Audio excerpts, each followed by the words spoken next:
So our good friend, Keith Olbermann,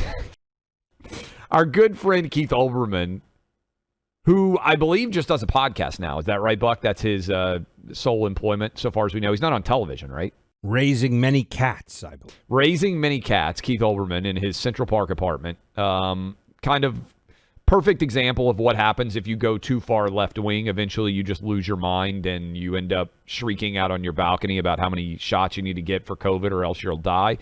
I guess he made the mistake. Has he come after you in a while, Buck? Not in a little while, no. And by the way, Twitter's sometimes hard to follow now, so I don't necessarily see crazy Keith Olbermann dropping into my mentions like I have before, so maybe he's still occasionally firing off at me. Did you get a cool nickname? Because he gave me a cool nickname. Do you get a nickname or no? I don't think I have a nickname. I think I'm just basically all that's evil in the world, according to Olbermann. But I guess he came after Megyn Kelly. And that was not a really smart decision, I don't think. Megyn Kelly, very smart, fearless, having a lot of success with her show. And we grabbed this clip because I heard you playing it, and I was laughing.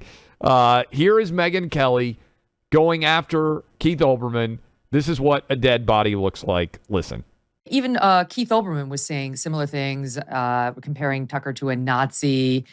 He also, for good measure, decided to tweet about me because I said Tucker is going to be better off without Fox, and said something to the effect of, you got fired from Fox and NBC. What would you know about it? So first of all, you misstate the circumstances of my departure from NBC, sir. That's all I'm allowed to say about it. And as for Fox, there were widely reported facts that I was offered $100 million to stay there.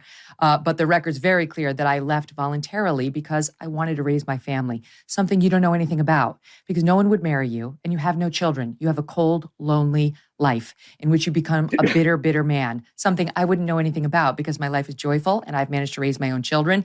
And someday I hope you have that pleasure, but I don't have high hopes it's going to happen. I mean, that was a Chuck Norris roundhouse kick to the face. Wow. Oh my goodness. Keith Olbermann is officially dead. And I do think, Buck, there's something to be said now that you are a married man. I do think there is something to be said for having some form of normalcy in your life if you have an abnormal job. And I would say that what you and I do for a living is an abnormal job. But yesterday, for instance, I was watching Little League Baseball, and I left Little League Baseball to go do Jesse Waters' show. And then I came back downstairs and, played more Little League Baseball and wiffle ball and everything else.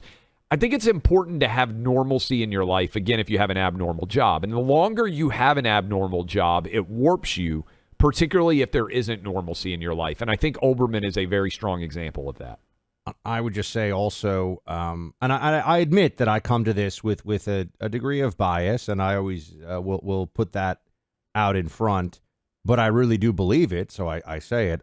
You look at the people on the right who... Keith Olbermann was at one point the biggest name at MSNBC by far. The most famous Democrat commentator in the country. He is a lunatic, my friends, and not a very happy or nice man, obviously. And Megyn decided that she did not take kindly to him trying to trash her career, especially given she's been very, very successful. So it was a bizarre thing for him to do, but it shows a nastiness.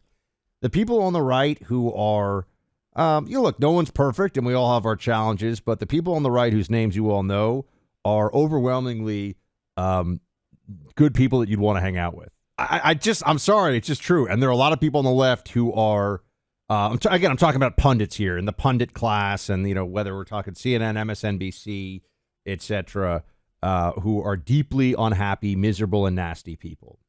And now it's not a perfect system, but I think that people at, on the right in media are generally a happier, nicer bunch. I'm just saying. If you get to over 60 years old, which I believe Olbermann is, and you've never been married and you have no kids, I think you really start to spiral out of control if you don't have something really solid in your life, right? I think nuns probably do pretty well, right? Priests, hopefully, most of them do pretty well because they have that foundation of the church as the central part of their life. when the central part of your life is a constantly shifting left-wing orthodoxy, because, Buck, if Keith Olbermann had been doing ESPN 20 years ago and you had asked him, hey, what do you think about a dude who decides to become a girl winning a women's championship? He would have said, are you kidding me? That's absurd. That's ridiculous. That will never happen. Now he will say, oh, it's very heroic.